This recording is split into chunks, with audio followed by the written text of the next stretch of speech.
Sir मैं निर्दोष हूं सर। मैंने किसी का खून नहीं किया सर। जानते हो ये क्या है? डीएनए रिपोर्ट है सर। फिर तो तुम्हें ये भी पता होगा कि इस रिपोर्ट में क्या लिखा है, और फिर भी तुम चाहते हो कि मैं मान लूं कि तुम निर्दोष हो, तुम गुनहगार नहीं हो। सर आपने हमेशा हमें यह सिखाया सर कि सच से बड़ा दुनिया में कुछ भी नहीं है सर। इस केस की भी यही सच्चाई है सर। मैंने किसी का खून नहीं किया सर, मैं सच कह रहा हूं। अगर तुमने खून नहीं किया है तो फिर तुम्हारा खून उस हथियार पे कैसे, पंकज? मुझे नहीं पता सर। कैसे नहीं पता तुम्हें? हा? ये जो तुम्हारे हाथ पर चोट लगी है, ये जो खून का निशान है, वो चीख चीख के कह रहा है कि गुनहगार तुम ही हो पंकज, तुम हो। सर मैंने आपको बताया था सर, मैं ऑटो से जब ब्यूरो आ रहा था सब तब कटा था सर।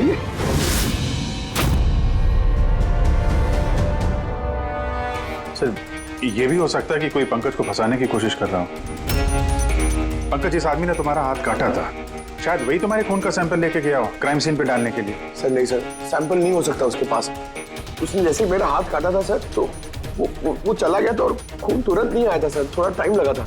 उसके पास मेरा सैंपल नहीं हो सकता सर। अगर तुम्हारा खून किसी ने नहीं दिया तो फिर तुम्हारा खून क्राइम सीन पर सिर्फ एक ही तरीके से जा सकता है पंकज, और वो भी तब जब तुम वहां खून करने गए थे तब। ये क्या बात हुई सर? सर अगर पंकज को झूठ बोलना होता, हमें गुमराह ही करना होता तो ये बोल सकता था कि इसका सैंपल कोई लेके चला गया है, मगर इसने सच बोला। इसका सच कोई मायने नहीं रखता क्या सर? हाँ अभिजीत, सच बहुत मायने रखता है, लेकिन फिलहाल इस केस का सच यही है कि इस खून का एक ही सस्पेक्ट है, और वो है पंकज।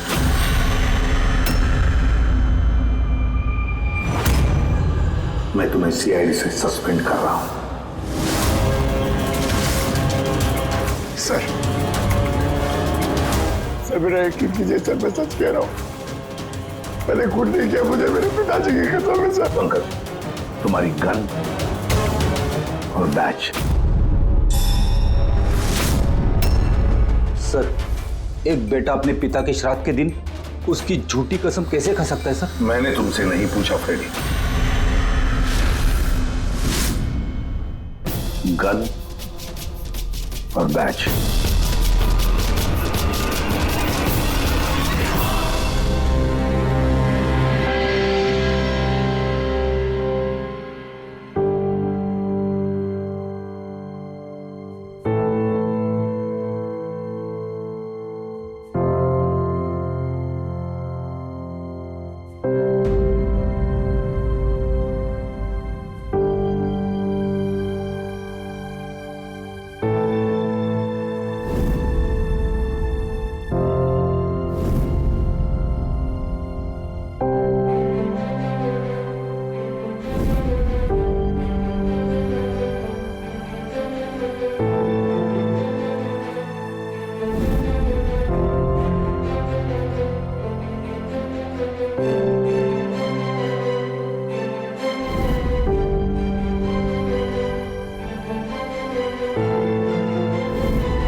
ये गलत हो रहा है,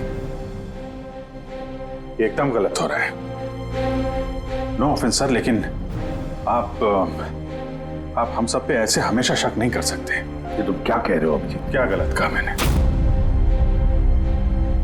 जब भी कभी किसी सीआईडी ऑफिसर के ऊपर झूठा इल्जाम लगता है, आप हम पे कभी भरोसा नहीं करते। ये तुम क्या बोल रहे हो अभिजीत? मुझे तुमसे ये उम्मीद नहीं थी। हमारी भी थोड़ी बहुत उम्मीद है सर आपसे। आपके एक इशारे पे जान देने को तैयार खड़े रहते हैं हम लोग। तो क्या इतनी सी उम्मीद रखना गलत है कि हमारे बुरे वक्त पे आप हमारा साथ देंगे, हम पे भरोसा रखेंगे? तो क्या मैं साथ नहीं दे रहा? सच जाने की कोशिश नहीं कर रहा हूं मैं? सच के इस सफर में आपने कई बार हमारे आत्मसम्मान को चोट पहुंचाई है सर, हमारे फर्ज, हमारी वफादारी पे शक करके। जब मुझ पे झूठे इल्जाम लगे थे, आपने मुझ पे भरोसा नहीं किया था। और जब तक अभिजीत निर्दोष साबित नहीं होता, उसे जेल में ही रहना होगा। जब दया पे झूठे इल्जाम लगे, आपने इस पे भी भरोसा नहीं किया। मगर शायद आप ही एक बात भूल गए, एक बार आप पे भी ऐसा झूठा इल्जाम लगा था।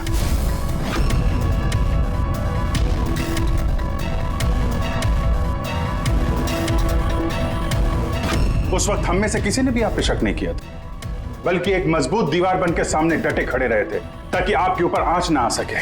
तो क्या आप वो हमारी हिम्मत, वो ताकत नहीं बन सकते सर? अभिजीत, मुजरिम से भी ज्यादा खतरनाक होता है एक इमोशनल सीआईडी ऑफिसर। तुम इमोशनल बन गए हो अभिजीत। मैं तुम्हें इस केस से हटा रहा हूं।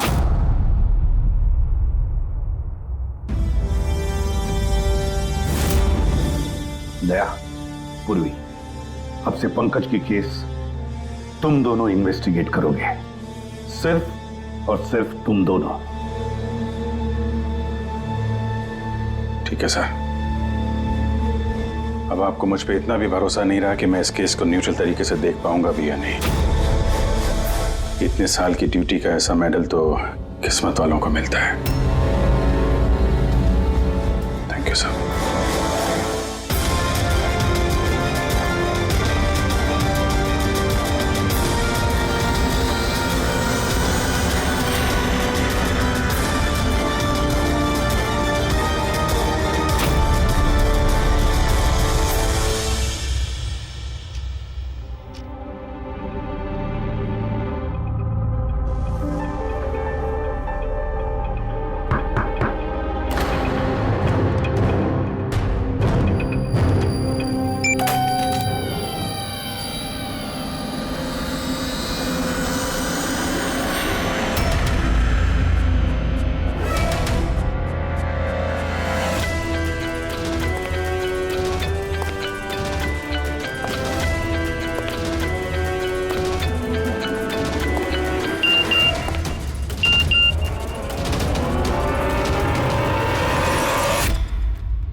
अपनी पीठ मेरी तरफ करके खड़े हो जाओ।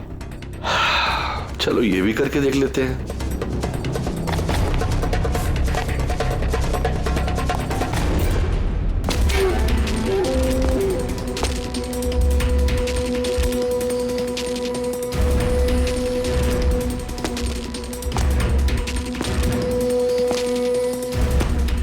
आप आ गए सर?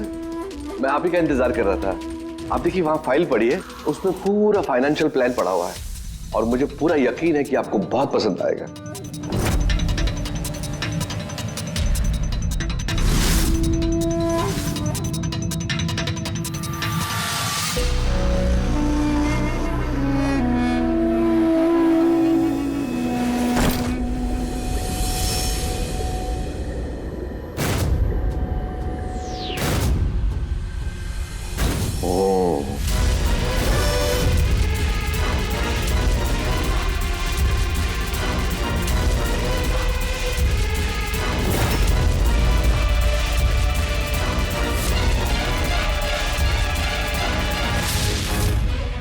अरे ये तो नकली है।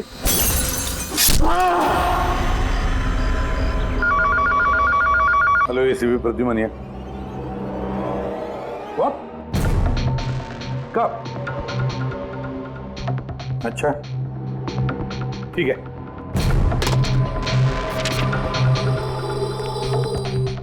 दया, अभिजीत, विक्रम विजय का खून हो गया। विक्रम विजय, वो हवाला कांड वाला सर? वही विक्रम विजय आज तक कानून से बच के भाग रहा था। आज उसका कत्ल हुआ, उसके ही घर में। एक न एक दिन तो ये होना ही था सर, इतने सारे दुश्मन पाल रखे थे उसने। सर रियली सॉरी सर, थोड़ा लेट हो गया। क्या बात है पंकज, कहाँ रह गए थे तुम? सर वो डैड का श्राद्ध था सर, आज मंदिर गया था सर पूजा करने।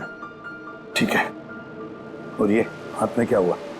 अरे सर ये आते हुए लग गया, मामूली चोट है, इतना जोर से नहीं लगा सर। ठीक है, तैयार हो जाओ, एक मर्डर केस आया हुआ है। अब ये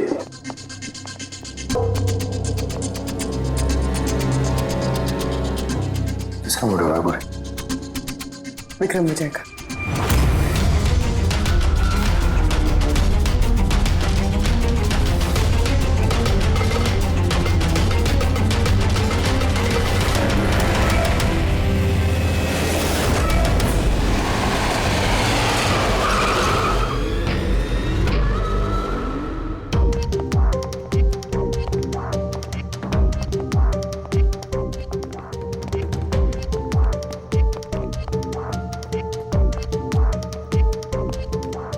सीआईडी? जी हाँ। सर मैं गोपाल हूँ, विक्रम सर का मैनेजर।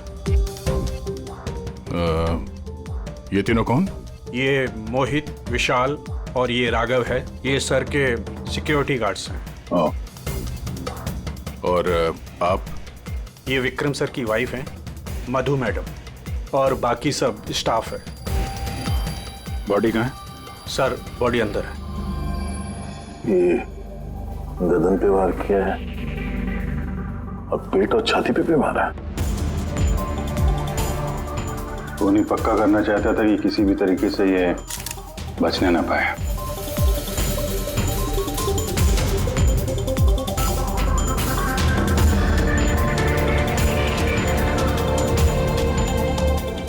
लगता है इससे हमला किया है इस पे।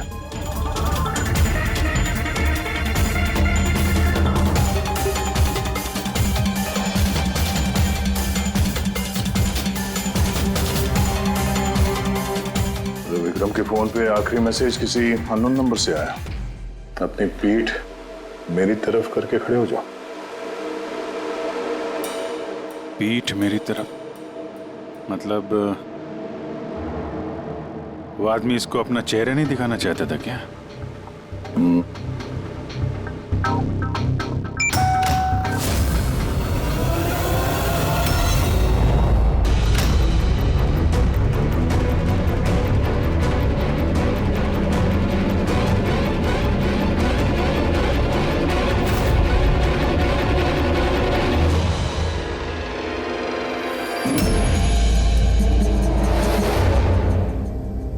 ये देखिए सर, उद्यान में से मुझे क्या मिला है? Audio recording device. Audio recording device? इस कमरे में जो भी बात हो रही थी वो कोई सुन रहा था। सर मैं उसका नाम तो नहीं जानती, पर वो जिस तरीके से तैयारियां करवा रहे थे उस हिसाब से तो लग रहा था जैसे वो उनका बहुत खास क्लाइंट हो और वो सिर्फ विक्रम से ही मिलना चाहता था। ये क्लाइंट विक्रम के कांटेक्ट में आया कैसे? सर मेरी वजह से। उसने मुझे पहले कांटेक्ट किया था। वो विक्रम साहब का पूरा इतिहास बहुत अच्छी तरह से जानता था और विक्रम सर उसके इस होमवर्क से बहुत इम्प्रेस हुए और उन्होंने मुझसे मीटिंग फिक्स करने के लिए कहा। तो आप उससे पहले मिले थे? नहीं सर, उसने कॉल किया था और वो भी प्राइवेट नंबर से।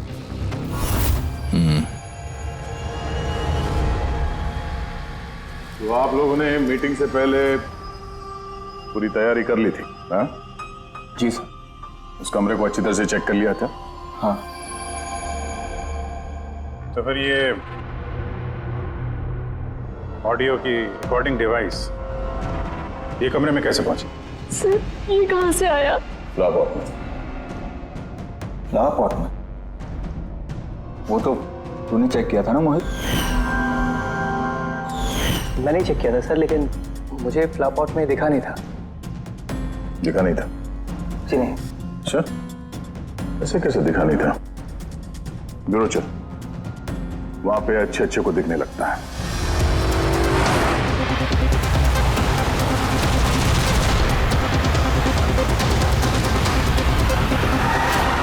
मोहित पे नजर रखना। गोली में चलाना। कैलाश सर, आप कौन है? ये सीबीआई ऑफिसर है कैलाश जी। कैसे है सर? बढ़िया। क्या बात है सर, आपने अचानक रास्ता रोक लिया?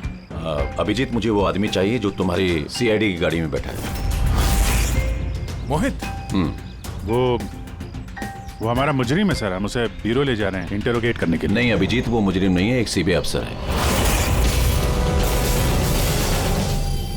क्या करें आप? ये मोहित सीबीआई ऑफिसर है? मगर सर ये तो वो गार्ड की नौकरी कर रहा था विक्रम। क्या दिखावा? सच को छिपाने के लिए। कैसा सच? मोहित एक अंडरकवर है और मेरे कहने पर वहाँ ड्यूटी कर रहा था, और मेरे कहने पे ही उसने विक्रम के वहाँ वो रिकॉर्डिंग डिवाइस लगाई थी। और इसीलिए कुछ भी बताने से मना कर रहा था। ये अंडरकवर है, मर जाएगा मगर प्रोटोकॉल नहीं तोड़ेगा। नहीं ठीक है सर, वो एक्चुअली थोड़ी बहुत पूछताछ करनी पड़ेगी, खून का मामला है। जस्ट जनरल बातचीत। और हमें वो ऑडियो रिकॉर्डिंग मिल सकती है सर? हम जानना चाहते हैं कि खूनी और विक्रम के बीच क्या बात हुई थी। आप आ गए सर? मैं आप ही का इंतजार कर रहा था। आप देखिए वहां फाइल पड़ी है, उसमें पूरा फाइनेंशियल प्लान पड़ा हुआ है और मुझे पूरा यकीन है कि आपको बहुत पसंद आएगा। ये नोट तो नकली है। सर ऐसा लगता है कि विक्रम विजय खूनी को जानता है, इसलिए खूनी ने उसे अपना चेहरा देखने ही नहीं दिया। और जैसे ही विक्रम को पता चला कि जो पैसे उसे दिए गए वो नकली हैं, खूनी ने उसे मार दिया और बैग लेके चला गया। तो काम करते हैं, इस मोहित से अंडरकवर कॉप से पूछताछ करते हैं। सॉरी सर, ये केस अभी तक बंद नहीं हुआ है, इसलिए अगर मैं आप लोगों को कुछ भी और बताता हूँ तो वो प्रोटोकॉल का उल्लंघन होगा, विच I don't want.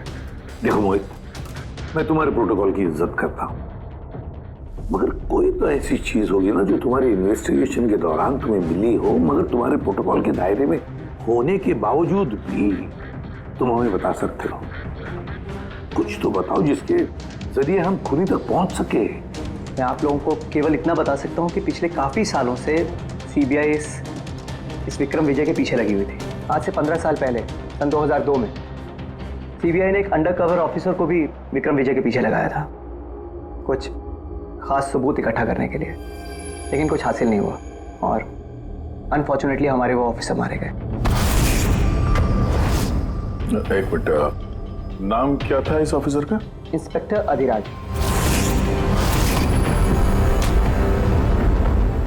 Inspector Adhiraj.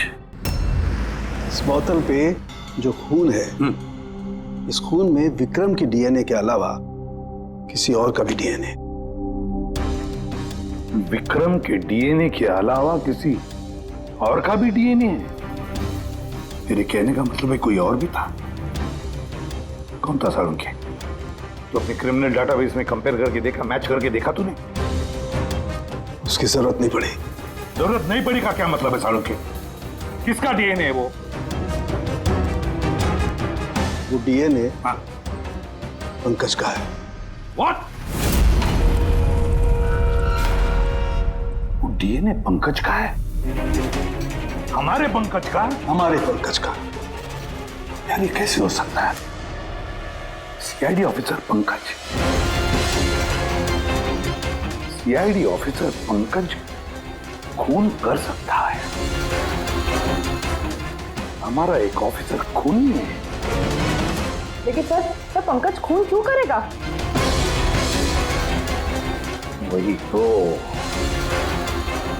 CID officer खून क्यों करेगा? सर, विक्रम के घर से 1 किलोमीटर की दूरी पर पुलिस को एक लावारिस मोटरसाइकिल मिली है सर। किसकी मोटरसाइकिल है वो? सर वो पंकज की है।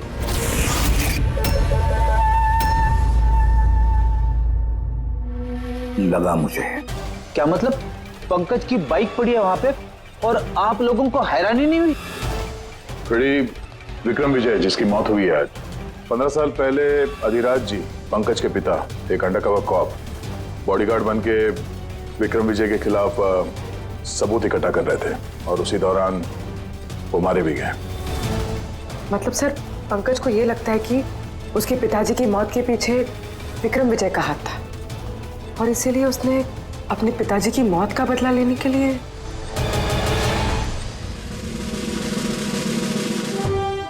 पंकज कहाँ है?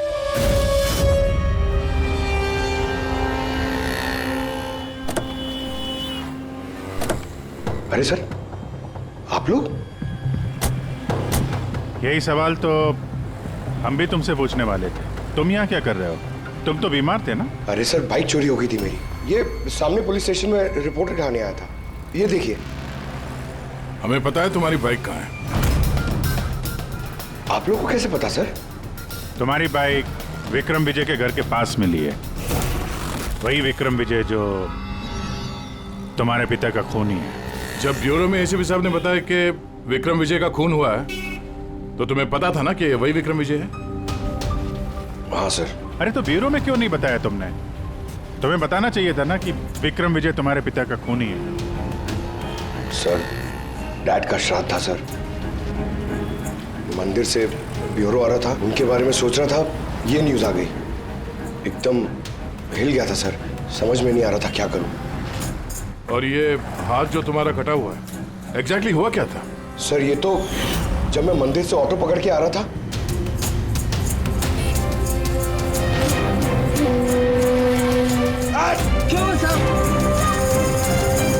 तो एक अनजान आदमी ये घाव देके चला गया, यूं ही बेवजह। सर, मैं जानता हूँ यकीन करना थोड़ा मुश्किल है, लेकिन सच यही है सर। पंकज यार, तुम तो हमेशा बाइक पे ब्यूरो आते थे ना, अचानक ऑटो में कैसे आया? अचानक नहीं सर, मेरी बाइक तो 2 दिन से खराब पड़ी है। तो तुम्हारी खराब पड़ी हुई बाइक कोई लेकर गया, उसने उसे रिपेयर करवाया और ठीक होने के बाद उसे एक लावारिस जगह पे छोड़ दिया। वो भी संयोग से एक ऐसे इंसान के घर के पास छोड़ दिया जिसका आज ही खून हुआ और जो तुम्हारे पिता का खूनी भी है। सर, आप लोग मुझ पे शक कर रहे हैं? आप लोग को लग रहा है उस विक्रम विजय को मैंने मारा है?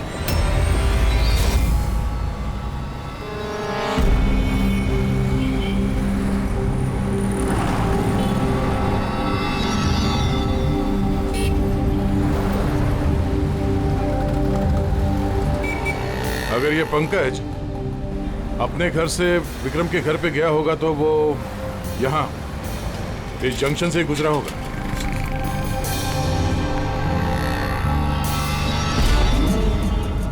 सर, सिग्नल पे सीसीटीवी कैमरा लगा हुआ है। इस सीसीटीवी कैमरा के फुटेज से पता चल जाएगा कि पंकज यहाँ से गया था उस बाइक पे या कोई और था वो।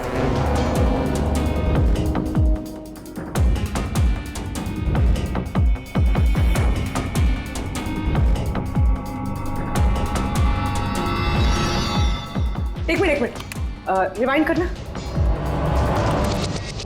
पॉज कर। सर, ये देखिए, कि पंकज की तरह नहीं लग रहा है। बाइक का नंबर है XYA4784। सर, पंकज की बाइक का नंबर भी यही है। पूर्वी, ये पंकज इतनी लापरवाही तो नहीं कर सकता कि एक जुर्म करने के लिए जाते वक्त सड़क पे एक और जुर्म करे, सिग्नल तोड़ने का। जरूर कोई है जो पंकज को फंसाना चाहता है और उसी ने ये सिग्नल भी तोड़ा है ताकि हमारा जो शक है पंकज के ऊपर वो और मजबूत हो जाए। मगर सर, पंकज को कौन फंसाना चाहेगा? शायद इसका कोई पुराना दुश्मन। सर, मेरा ऐसा कोई पुराना दुश्मन नहीं है जो मुझे फंसाने के लिए ऐसी साजिश रचेगा। सर, पंकज, दिमाग पर जोर डालो, कोई तो होगा। नहीं सर, अगर तुम्हारा कोई दुश्मन नहीं है तो फिर ये खून तुमने ही किया है। तुमने अपने पिताजी की मौत का बदला लेने के लिए, और वो भी उनकी बरसी के दिन। सर, मेरा बदला लेने की कोई मेंटालिटी नहीं है सर।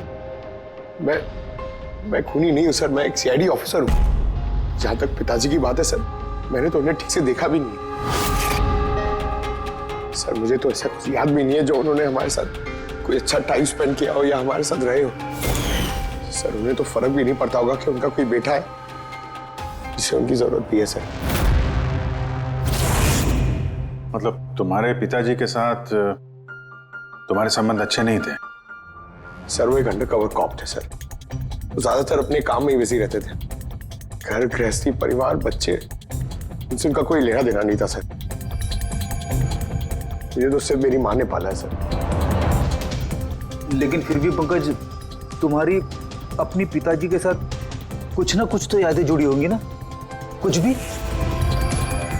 बस सर थोड़ा सा याद है मुझे सर। मुझे मेले में ले जाते थे सर वो, मगर मेले में ले जाने से पहले सर वो मुझे हॉस्पिटल ले जाते थे हमेशा। हॉस्पिटल में? वो क्यों? शायद बचपन में वो बहुत बीमार रहता था और वो हॉस्पिटल ले जाते थे और मुझे बहुत दर्द होता था सर। दर्द? पंकज, कहाँ दर्द होता था? सर पीठ में, यहाँ पे सर। पीठ में? पंकज, डॉक्टर क्या करते थे पीठ में? नहीं सर, ऐसा कुछ याद नहीं आ रहा सर। याद करो पंकज, याद करो। सोचो क्या करते थे? तुम्हारी पीठ में इंजेक्शन लगाते थे या पीठ में से खून निकालते थे? क्या करते थे? याद करो। Sir sir sir drill machine से कुछ करते थे सर हॉस्पिटल में। क्या कहा? ड्रिल मशीन से? और उसके बाद तुम्हें पीठ में दर्द होता था? बहुत दर्द होता था सर।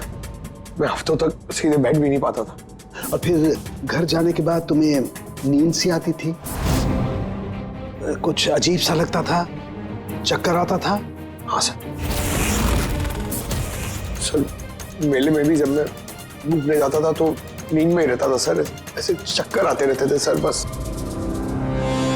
लेकिन सर इस बात का इस केस से क्या लेना देना? लेना देना है बस। मुझे लगता है इसके पिताजी ने इसकी बहुत छोटी उम्र में इसका बोन मैरो डोनेट करवा दिया था। लेकिन सर बच्चों का बोन मैरो डोनेट करवाना तो गैर कानूनी है ना? गैर कानूनी है, लेकिन मुझे लगता है बॉस पैसे की वजह से या किसी भी और वजह से उस डॉक्टर ने इसके पिताजी के लिए ये सब कुछ किया था।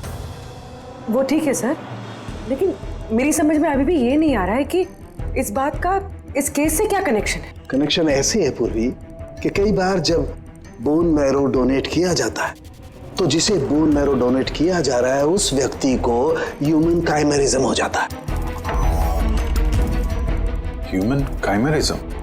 ये क्या है सानकू साहब? यूं समझो कि जिस व्यक्ति को बोन मैरो डोनेट किया जा रहा है उस व्यक्ति के शरीर में 2 डीएनए पैदा हो जाते हैं। एक डीएनए वो जो उसका खुद का है, ओरिजिनल, और दूसरा डीएनए वो जो बोन मैरो जिसका ट्रांसप्लांट हुआ है उसका। इसका मतलब है सर पंकज का बोन मैरो जिसे मिला शायद उसके खून में भी ये पंकज का डीएनए शामिल है। Exactly that. बस मुझे लगता है कोई बहुत ही खास होगा वो जिसके लिए पंकज के पिताजी ने ये सब कुछ किया। कोई ऐसा खास आदमी जो पंकज के पिताजी इंस्पेक्टर अधिराज के बहुत ही करीब था और उसकी मौत का बदला लेने के लिए उसने ये खून कर डाला। पर कौन?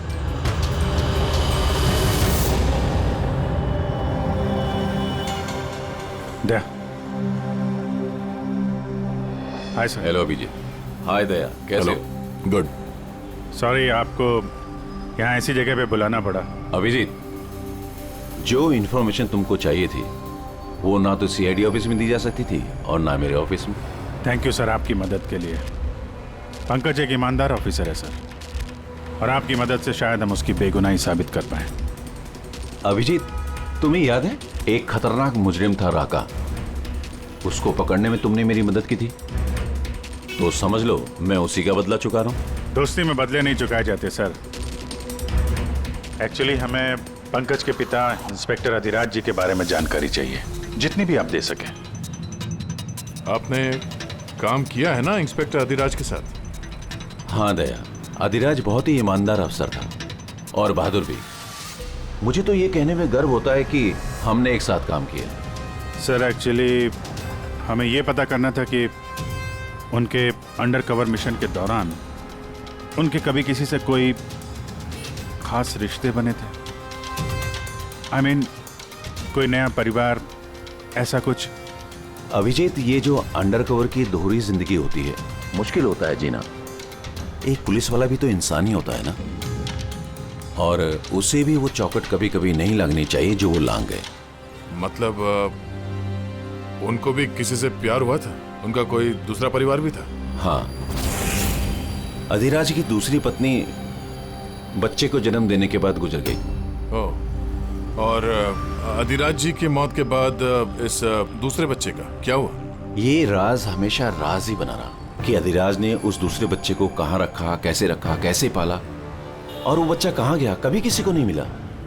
और ये जो बच्चा है दूसरी शादी से, क्या उम्र रही होगी उसकी? ये पंकज से कोई 2-3 साल बड़ा होगा। शादी पंकज की माँ से पहले हुई थी, पर बच्चा दूसरी बीवी से पहले हुआ था।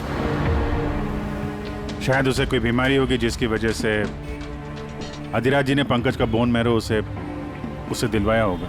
और अपने पिता की मौत का बदला लेने के लिए खून शायद पंकज के सौतेले भाई नहीं किया है। पर अब सवाल ये उठता है कि पंकज का ये सौतेला भाई है कौन और अभी कहाँ है?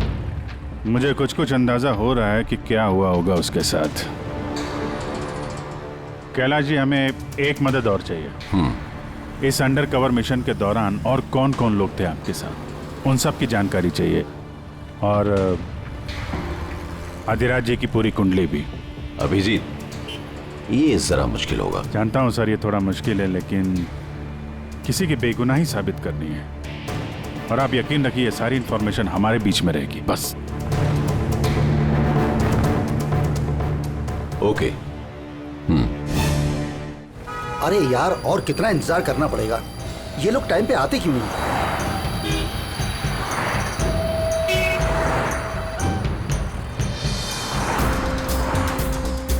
अरे यार, आधे घंटे से इंतजार कर रहा हूँ। अरे मुझे आज ही पूरा पैसा चाहिए। अरे मुझे निकलना है इस शहर से आज ही। तेरा हिसाब तो मैं आज, अभी और इसी वक्त चुकता कर दूंगा।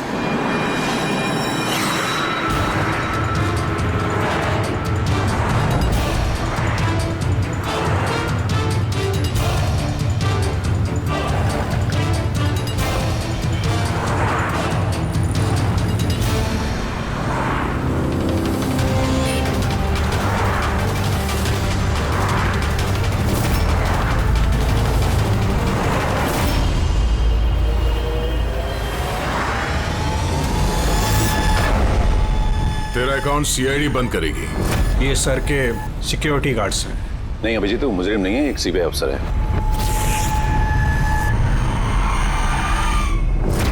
पिता के कर्ज को पूरा करना हर बेटे का धर्म होता है सर, और जो बेटा ऐसा करता है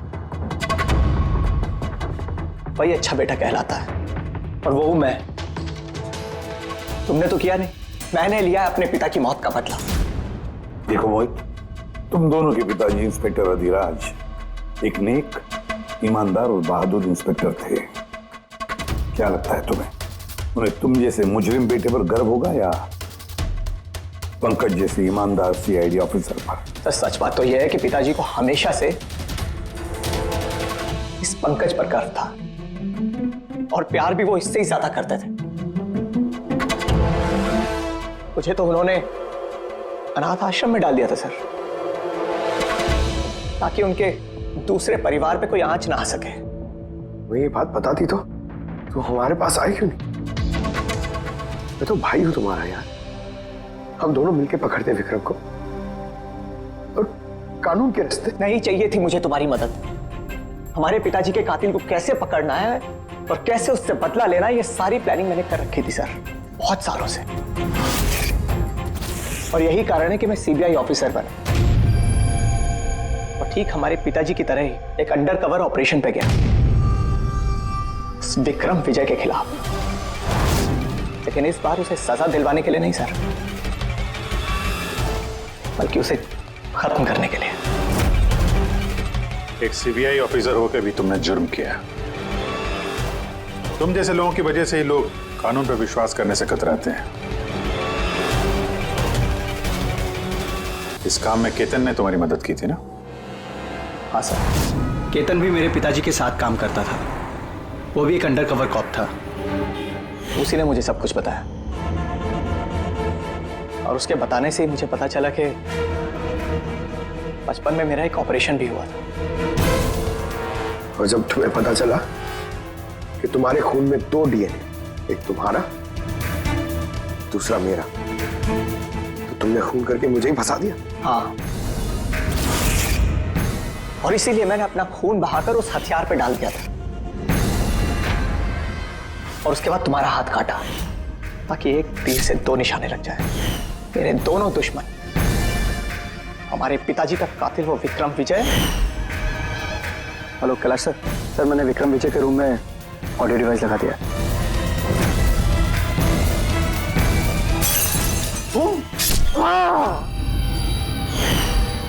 और तुम, मुझसे इतनी नफरत क्यों है तुम्हें भाई? क्यों ना करो तुमसे नफरत? आज तक सब कुछ तो तुम्हें मिला है। हमारे पिताजी का नाम, उनका प्यार, उनकी इज्जत, सब कुछ। और दुख की बात तो यह है कि ये सब कुछ मिलने के बाद भी तुम्हें इतना सा भी होश नहीं था कि हमारे पिताजी का कातिल है कौन। अगर आज मैं नहीं होता तो हम दोनों के पिताजी का कातिल आज भी जिंदा होता और खुला घूम रहा होता। और तुम्हें क्या मिला हुआ है? जेल? और खून करके तुम्हारे पिताजी को क्या मिला मरने के बाद? शर्मिंदगी? सर एक बात पूछ सकता हूं आपसे? आप लोग मुझ तक पहुंचे कैसे? क्योंकि मैंने कोई कसर नहीं छोड़ी थी सारे सबूत पंकज के खिलाफ करने में। मोहित, हम जानते थे कि पंकज ऐसा कभी नहीं करेगा। और रही बात तुम तक पहुंचने की, जब हमें 2 डीएनए के बारे में पता चला तो हमने तुम्हारे पिताजी इंस्पेक्टर अधिराज का बैकग्राउंड चेक किया। उसमें हमें पता चला कि उनका और भी एक बेटा है, तुम। और फिर बस हमने उस बेटे की पूरी कुंडली निकाली, मतलब तुम्हारी। और फिर सारा मामला समझ में आ गया। बहुत गलत किया तुमने मोहित, बहुत गलत किया। कानून तुम्हें कड़ी से कड़ी सजा देगा, शायद उम्र कैद या फांसी।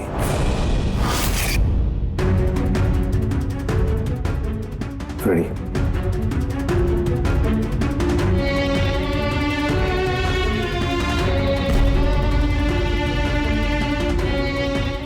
Ready sir.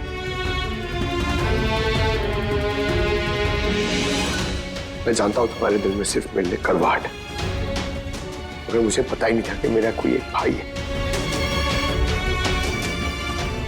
मुझे नहीं मालूम कि तुम्हारे साथ क्या होने वाला, मगर तुम एक बात हमेशा याद रखना, मैं तुम्हारा इंतजार कर रहा हूं। I'll wait for you.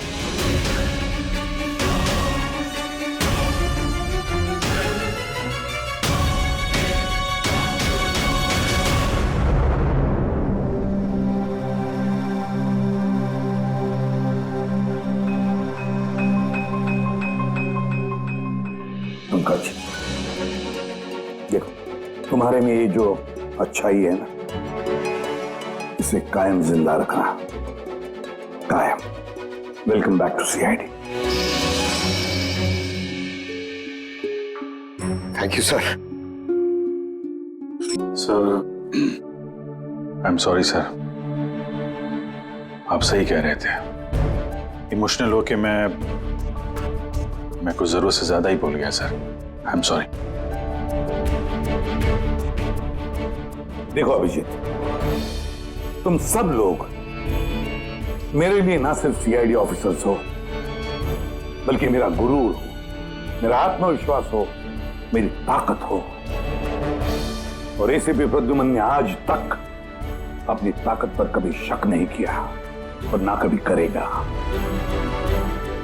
इम्तिहान की घड़ियां तो आती है और आती रहेंगी भी, मगर फर्ज की राह पर चलते वक्त अगर अपने बेटे पर भी गोली चलाना क्यों न पड़े, हाथ कांपने नहीं चाहिए। For more updates, subscribe to our channel, click the show links and enjoy watching the videos.